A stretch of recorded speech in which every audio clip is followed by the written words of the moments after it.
बागेश्वर धामचे धीरेंद्र कृष्ण शास्त्री महाराज यांनी संत तुकोबांसह त्यांच्या पत्नीबाबत केलेल्या वादग्रस्त वक्तव्यासंदर्भात माफी मागितली आहे. संत तुकाराम महाराज यांच्या पत्नी त्यांना मारहाण करायची असं वक्तव्य केल्यानं उभ्या महाराष्ट्रातला वारकरी संप्रदाय आक्रमक झाला. धीरेंद्र कृष्ण शास्त्री महाराज यांच्या विरोधात पंढरपूर, बुलढाण्यासह राज्यात वेगवेगळ्या ठिकाणी आंदोलनं केल्यानंतर अखेर धीरेंद्र कृष्ण शास्त्री महाराज यांना उपरती झाले. श्री संत तुकाराम महाराज हे महान संत आहेत, ते आमचे आदर्श आहेत. त्यांच्या पत्नीविषयी मी केलेल्या वक्तव्यामुळे लोकांच्या भावना दुखावल्या गेल्या असतील तर मी माफी मागतो असं धीरेंद्र कृष्ण शास्त्री महाराज यांनी म्हटलं.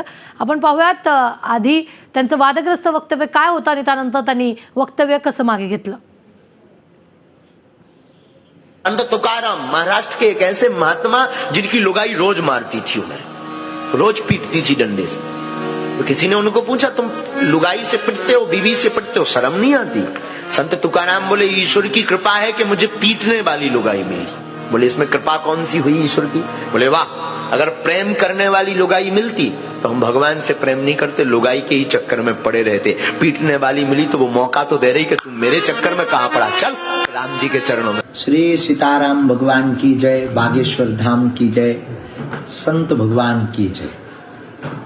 आज हमको अभी महाराष्ट्र हमारा मंडल आया है पूरा, हमारे मंडल ने सब अवगत कराया. तो संत तुकाराम जी को लेकर के कोई भाव वहां पर एक विचित्र रूप से विचित्र भाव से प्रस्तुत कर रहे हैं. अपितु संत तुकाराम एक महान संत, हमारे आदर्श हैं. और हमने किसी कथा में उनकी पत्नी को लेकर के भाव प्रस्तुत किया था कि उनकी पत्नी थोड़ा विचित्र स्वभाव की थी. गन्ना वाली एक कहानी हमने पढ़ी थी एक पुस्तक में, संत तुकाराम के चरित्र को पढ़ा. हम बहुत आदर्श मानते हैं उनको.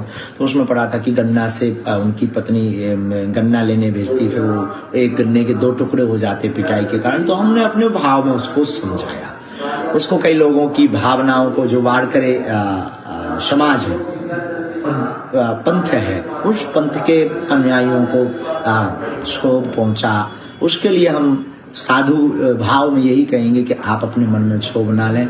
हम अपने शब्दों को पुनः वापस लेते हैं, परंतु हमारा ध्येय संत तुकाराम के लिए बहुत दृढ़ है, बहुत उच्च श्रेणी का है. संत तुकाराम नकारात्मकता में भी सकारात्मकता खोज लेते हैं. संत तुकाराम विपरीत परिस्थिति में भी सब अनुकूल कर लेते हैं.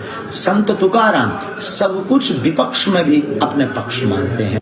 आदर्श हमने संत तुकाराम से सीखा है. उसके लिए हम आप सबको पुनः निवेदन करके हाथ जोड़कर क्षमा प्रार्थी है. आप सब प्रसन्नचित्त रहें और पुनः जो है आप सभी संत तुकाराम की महिमा को गाते.